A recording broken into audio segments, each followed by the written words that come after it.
The man who sold tomorrow. In my hometown, there was a man who didn't sell food or clothes or gold. He sold something far more valuable. Your own future. In the dusty town of Onitsha, there was a trader called Stronghead. He was short and bowed-legged. His head was a defining feature in his body. Large and elongated forehead that was thought could break a coconut. Nobody knew his real age. His hair was black, his eyes sharp, and his smile looked like last warning to a child. He never shouted his wares like other sellers. Instead, he sat in the shade, his stall empty except for a single box molded with clay. They said if you were desperate and needed a quick fix, you could come to him. People told him their greatest dream, and he would make it come true. Tomorrow. The price. He would take one day from their life. Most people laughed at the story, calling it beer parlor gossip. But some of them went at nightfall to engage his services. One woman asked for money to pay her son's hospital bill. The next day, she received a miracle. An anonymous person paid the bill. A young man asked to make him invisible when copying answers from his textbook during exam. He came out the best in his department. But each one looked a little older. A little weaker. The trouble started when a wealthy business tycoon, Chief Boniface, came to Stronghead.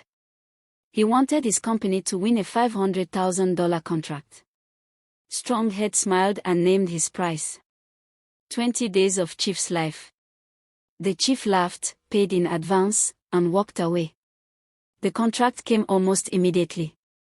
However, Chief Boniface suddenly began to lose interest in things that would ordinarily make him go miles. Life tasted stale and empty to him. He got the contract but somehow couldn't find his life. He was gone. Fear swept the market. Some said Stronghead was a wizard. Others said he was possessed. But when the market vigilante group came to arrest him, they found the stall empty. Only the clay box remained, with a note inside, "Why try to cheat tomorrow whose address is not in your diaries?" No one saw Stronghead for a long time. They thought he had vanished. They thought tomorrow was guaranteed again. They thought tomorrow would once more take care of itself. 3 Harmattan seasons had passed since Stronghead disappeared from Onitsha market. Life looked normal. Traders sold fine clothing materials and electronics without fear. Mothers haggled over meat, and children chased each other through puddles. But on one particularly hot afternoon, a little boy selling abacha heard a strange voice call him. It came from a shadow in the corner of the market. A shadow that didn't match the position of the sun.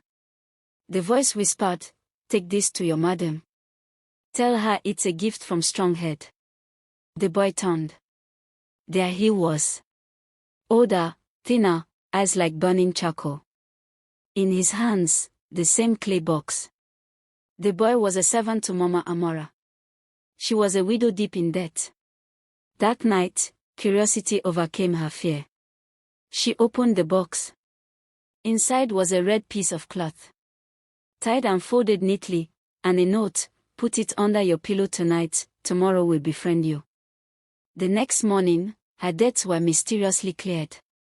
Strangers came to her stall and bought everything for twice the price. But then strange things began to happen. Mama Amora started forgetting her own children's names. She woke up tired, her skin wrinkling faster than seasons should allow. Word spread. Stronghead was back, but now he no longer asked for days of your life. He took something else. Memories. People became rich, powerful, or loved overnight, but they couldn't remember the faces of their mothers, or how to find their way home without help. One evening, a man named John Bosco, who had lost his wife to Stronghead's bargain years ago, decided to confront him. He followed whispers to an abandoned shrine outside town. There was Stronghead, sitting by a small fire, the clay box open. Inside were tiny glowing lights, swirling like trapped fireflies. John Bosco realized with horror, they were people's memories, sealed forever. Why? He demanded.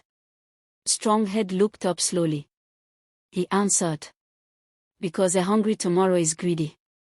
If you feed it, it will not just eat your days but those things that make your days worth living. Before John Bosco could speak again, the fire blew out. Stronghead was gone. And in the quiet darkness, the clay box was no longer on the ground. It was in John Bosco's hand. With impulsive move, mixed up with accumulated anger, he lifted up the box above his head and smashed it against the hard ground. Immediately, Stronghead appeared again. This time looking weak, defeated and disoriented. He looked 20 years older. He fell on his knees and bowed his head.